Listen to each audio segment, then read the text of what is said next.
काबिश मुझे ये बताओ कि हम सिस्टम की बात कर रहे हैं यार ये अभी यहाँ पे मौजूद है, इसको खुद ही नहीं पता कि मैं कहाँ खड़ा हूँ क्या कर रहा हूँ। बस इसको ये पता है कि मैं जो यहाँ पे खड़ा होकर जो 50 रुपए लोगों से ले रहा हूँ, 10 रुपए पर्ची है, 50 रुपए ले रहे हैं, 40 रुपए एक्स्ट्रा ले रहे हैं। क्या कहना चाहोगे? कहना यही चाहेंगे कि सर जब यहाँ पर कारोबार शुरू हो जाता है ना किसी चीज़ का, तो वहाँ पर रेट ऑटोमेटिक डबल हो जाते हैं। अभी हम पिछले यहाँ से 5 से 6 साल से एक ठेकेदार है जो सामने स्टार सिटी मॉल में पार्किंग का ठेका ले रहा है। वो तकरीबन 1.5 पौने 2 करोड़ रुपए का ठेका ले रहा था। अब एक नई पार्टी सामने आती है, अपनी टीम बनाती है, वही ठेका तकरीबन उससे 2 गुना 3 गुना तकरीबन ज़्यादा उसने बोली लगा के ठेका ले लिया। और अभी वही कॉन्ट्रैक्ट खत्म होने वाला है, वही कॉन्ट्रैक्ट 10 गुना ज़्यादा महंगा अभी वो ठेका जाएगा। तो ये पार्किंग आने वाले दिनों में जिस तरह का ऐसा यहाँ पर सिस्टम चल रहा है, 100 रुपए क्या 150 रुपए भी होगी। और साथ साथ सबसे बड़ी बात, 50 रुपए पार्किंग है ना, 50 रुपए पार्किंग देने के बावजूद भी आप पूरे दिन यहाँ गाड़ी नहीं खड़ी कर सकते। अच्छा 1 घंटा 2 घंटा 3 घंटा मैक्सिमम, वरना फिर आपकी गाड़ी यहाँ से कट होगी, ये चौक पे यहाँ कट होगी, उसके बाद आपकी गाड़ी यहाँ से उठा ली जाएगी। अच्छा यहाँ से गाड़ी लिफ्टिंग कर दी जाएगी। अगर आप 3 घंटे से ज्यादा यहाँ 50 रुपए देने के बावजूद भी मैं तो ट्रैफिक वाले ले जाएंगे। मैं तो एक ही बात आपके चैनल से एक ही बात लोगों को कहना चाहता हूँ, मेयर कराची साहब को कहना चाहता हूँ, मेरे भाई एक थोड़ी सी गुजारिश कर दें कि आपने बिजली के बिलों में जो टैक्स लगाए 300-400 रुपए, वो उससे बेहतर है कि 50 रुपए पार्किंग का नोटिफिकेशन निकाल दें। क्योंकि पूरे कराची में 50 रुपए पार्किंग हो रही है, 10 रुपए पार्किंग का नोटिफिकेशन निकालने के बाद ऊपर के जो 40 रुपए बन रहे हैं वो क्यों आप लोगों की जेबों में, बंद कमरों में, बंद नीचे की टेबलों में जा रहे हैं। इससे बेहतर है 50-50 रुपए के पार्किंग का नोटिफिकेशन निकाले और गवर्नमेंट अपने टैक्सों में ले। मैं डिप्टी मेयर कराची के पास जा रहा हूँ, इनसे सवाल ये रखूंगा। ये बात हकीकत है कि हम बिल्स की बात करते हैं, जो बिल्स हैं, बिल्स में आप देख लें कि आपके सामने कि किस तरीके से कौन कौन से टैक्सेस लगा दिए हैं जिसका कभी हमने सुना ही नहीं था, हमें पता ही नहीं था कौन सा एफएडी, कौन सा ये, कौन सा फलाना टैक्स। और अब ये देख लें बाइक की मद में 40 रुपए एक्स्ट्रा कराची शहर से भत्ते की, मैं इसको भत्ता कहूंगा, दिस इज कॉल्ड भत्ता, भत्ते की मद में लिया जा रहा है। और ये भाई आपके सामने मौजूद है, ये सब माफियाज के हिस्सा है। कौन इनको चला रहा है? कोई ना कोई तो सिस्टम होगा ना, किसी की तो सरपरस्ती शामिल होगी ना, तो उस तक पहुंचना होगा। अगर आप चाहते हैं कि कराची शहर से ये, अभी तो बज़ाहिर आपको 40 रुपए लग रहे हैं, दिस इज नॉट 40 रुपए, ये अरबों रुपए में बात जाती है सालाना। 2022 का ठेका 40 लाख रुपए का था, 2023 का ठेका जो है उन्होंने लिया वो लिया 60 लाख रुपए का। अच्छा 2024 तक जो ठेका लिया है ना उन्होंने, वो 1,60,00,000 रुपए का। 1,60,00,000 रुपए? Yes sir. ये कौन सा ठेके की बात कर रहे हैं? ये ठेका जो कंटोनमेंट से बाकायदा रजिस्टर्ड लिया गया है। अच्छा यस। डे बाय डे बढ़ रहा है ये? जी, वो इसलिए बढ़ रहा है कि बोलियां लग रही है कि ये पोर्शन आपको पता है, ये तो गोल्डन वो है, यूं समझ ले सोने का बिस्किट है ये ऐसे ही है, ऐसे ही है। और ये जो काविश ने आपको बात बताई ना कि यहाँ पर 50 रुपए देने के बावजूद आप 2 घंटे 1 घंटे से ज्यादा आप पार्किंग नहीं कर सकते। तो पहले गाड़ी वाले से पूछता है कितनी देर में आओगे, बोला जी मैं ना अभी आ रहा हूँ बस 10 मिनट में, ठीक है लगा दो। कोई बोलेगा मैं दुकानदार हूँ, मैं रात को उठाऊंगा, सॉरी भाईजान सामने चले जाओ, हमारे पास पार्किंग नहीं है। ओ भाई यहाँ पे काबिज हैं ये लोग। कुछ कहना चाह रहे हैं आप? मैं ये कहना चाह रहा हूँ जी जी। कि ये अगर लीक नहीं होगी तो मोटरसाइकिल ठाया जाएगा।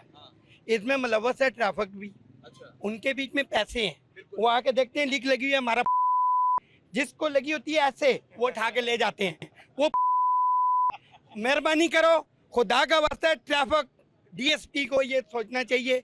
ये पूरा रोड जाम होता है, बड़ी मुश्किल से गाड़ियाँ निकलती हैं रात को 8 बजे के बाद, ठीक है, कोई इधर लगाता है कोई उधर लगाता है। अगर गाड़ी यहाँ से उठा के गाड़ी में रख दो, उसकी मिन्नतें भी करो तो वो गाड़ी नहीं देता। 400 रुपया जाके थाने में चढ़ाओ, गरीब आदमी बात 400 नहीं होगा, कहाँ से लाएगा? खाने के लिए इस टाइम पैसे नहीं है, खाने के पैसे नहीं है, जालिम के बच्चे उठा के ले जाते हैं। खुदा के पेट में कीड़े डाले, कैंसर हो जाए कि जिस मोटरसाइकिल को ये लगा हुआ है उसको उठा लेते हैं, जिसको ये लगा हुआ है उसको नहीं उठाना, उसने 50 रुपए दिया है। 20 रुपए इसके के लेके नहीं है, बीच में 10 से 15-20 रुपए पे ट्रैफिक का लेके हैं। खुदा इनको दाद दे, पहले वो सीधे हो जाए, उसके बाद ये भी सीधी नजामिया हो जाएगी।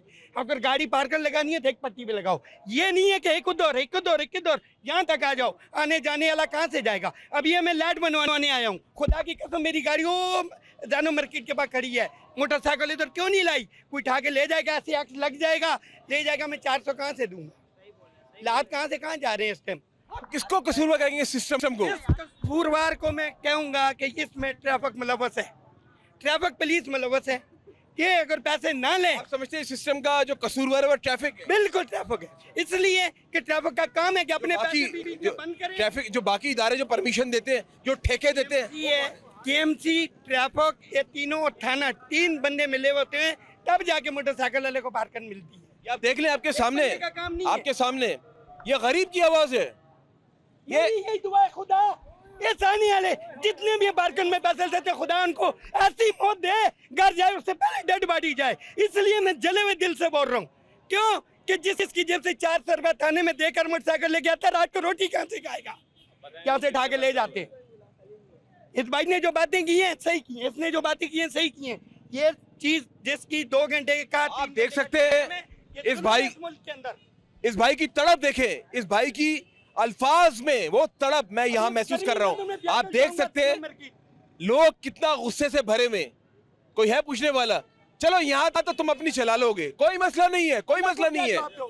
अभी जिस तरह भाई ने जो अल्फाज इस्तेमाल किए, यानी कि जो बद्दुआ इस्तेमाल की, उधर से कैसे बचोगे? कभी नहीं बच सकते। मेरा तो यही सवाल है। अभी मुझे ज्वाइन किया शुजात बड़नी ने, जो कि सोशल एक्टिविस्ट है। आइए उनसे बात करते हैं। शुजात, बेशुमार प्रोग्राम्स के पहले भी आपके साथ मैंने, शुजात ये जो चार्ज पार्किंग माफिया है यार, ये इसको कौन रोकेगा? बिस्मिल्लाहिर्रहमानिर्रहीम, जज़ाकल्लाह खैर। पहले बात तो अमजद, बात ये है कि ये एक बहुत बड़ी माफिया है। एक रोड पर निकलने वाला बंदा या तो पहले वो सिटी वार्डन से बचे, फिर ट्रैफिक पुलिस एहलकार से बचे, फिर उसके बाद जो है वो केएमसी डीएमसी के जो डिपार्टमेंट्स हैं उन्होंने जो पार्किंग्स दी हुई है, पता भी नहीं है ना, मतलब किसका डिपार्टमेंट है, कौन चार्ज पार्किंग दे रहा है, कौन इसके पीछे जो है वो मूवमेंट चला रहा है। बात ये है कि एक तरफ से आप पार्किंग ना दो तो क्रॉस लग जाता है, मतलब वो क्रॉस आपका जो बाइक पर लग रहा है, मतलब वो हाई कोर्ट से भी ऊपर है, मतलब वो आपके डिपार्टमेंट से भी ऊपर है। बाकायदा वो कहता है कि जनाब क्रॉस लग गया है, पैसे देने, दिखा दो। ये देखो अमजद, ये देखो, दिखाई दे रहा है ये क्रॉस, इस क्रॉस की बात कर रहे हैं हम लोग। आपके हाई कोर्ट और बड़े बड़े डिपार्टमेंट्स को लानत दे रहा है। ये वो क्रॉस है, बड़े बड़े डिपार्टमेंट्स को क्रॉस के जनाब ये क्रॉस लग चुका है। आप हाई कोर्ट के प्राइम मिनिस्टर को भी ले आओ, किसी को भी ले आओ, पैसे दिए बगैर गाड़ी नहीं निकलेगी यहाँ पर। मतलब बदमाशी है। मतलब आपके डिपार्टमेंट ने जब जारी कर दिया कि जनाब पार्किंग के 10 रुपए, गाड़ी के 30 रुपए, आप 100 रुपए ले रहे हो गाड़ी के, ये तो कुछ भी नहीं है। आप जरा कंटोनमेंट बोर्ड तो जाएं, वहां जाकर प्रोग्राम तो करें। कंटोनमेंट खुद हाथ खड़ा कर देगा कि जनाब हम इन्वॉल्वमेंट नहीं है। पीछे कौन है बता दूं? बताओ बताओ। आपकी सियासी जमातें, वो सियासी जमातें जो आपकी कंट्रोल करती हैं आपके डिपार्टमेंट्स को। जब तक कि आपकी सियासी जमातों का जो एक रश है, नाम लो ना, नाम लो। देखिए बात ये कि नाम तो मैं बहुत सारी जगहों का ले सकता हूँ और ले रहा हूँ अल्हम्दुलिल्लाह, ऐसी बात नहीं है। बात यह है कि कुछ करप्ट डिपार्टमेंट के कुछ करप्ट अफसरान हैं जिनकी मिली भगत से सियासी जमात शेल्टर देती है और ये काम हो रहा होता है। इस वक्त सदर का एक बहुत बड़ा नाम है अजीज़ पठान। उन्होंने भी मुझे काफ़ी इल्ज़ामात लगाए थे कि जनाब शुजात बरनी साहब आप आए, आपने जो है वो मुझसे पैसों का तकाजा करा और चले गए।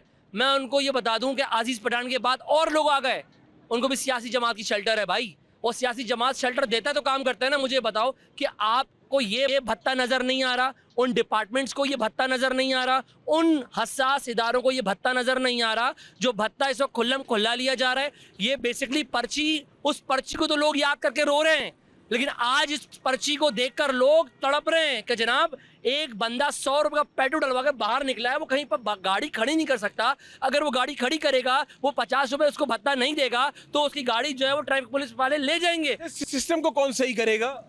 सिस्टम जो चलता हुआ है, इस सिस्टम को सिस्टम ही ठीक करेगा। और ये सिस्टम जब ठीक होगा जब आवाम एक होगी और एक झंडे के नीचे आएगी, एक कलमे के नीचे आएगी और पाकिस्तान का जिंदाबाद का नारा लगाएगी, ना कि किसी सियासी जमात के नारे लगाकर जो है वो आप चल फिरो। होटल में खाना खाने जाओ ना तो 13% टैक्स लगता है, इनका टैक्स कौन लेगा? मुझे ये तो समझाओ। कोई मकसद सिस्टम तो है ही नहीं ना। आप ये देखेंगे हमारे दुकानदारों को अगर कोई गलत काम करते हुए इनलीगल एक्टिविटीज के लिए कोई काम के लिए अगर लेटर भेजती है गवर्नमेंट, गूगल सर्च करके भेजती है। इनके पास कोई मैकेनिज्म नहीं है।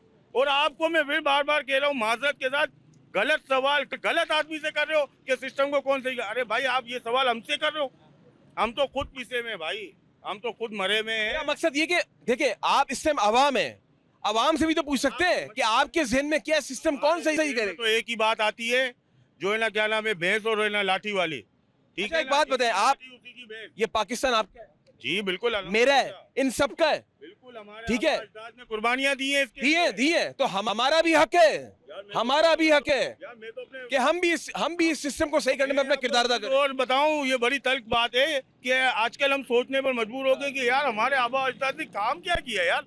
ये पाकिस्तान की क्यों तलकीन की थी, क्यों सोचा था इसके बारे में इस दिन के लिए कि इनकी जो ये औलादें जो है ये इस तरीके के माहौल से गुजरेंगी, और आप आने वाले वक्तों में तो और मजीद बुरा हाल देखोगे मेरे भाई। जिस तरह भी इन्होंने बताया कि एप्लीकेशन वगैरह दायर की हुई है, देखते हैं वो क्या कहते हैं। आप लोग रही मेरे साथ, मंजर आम जारी।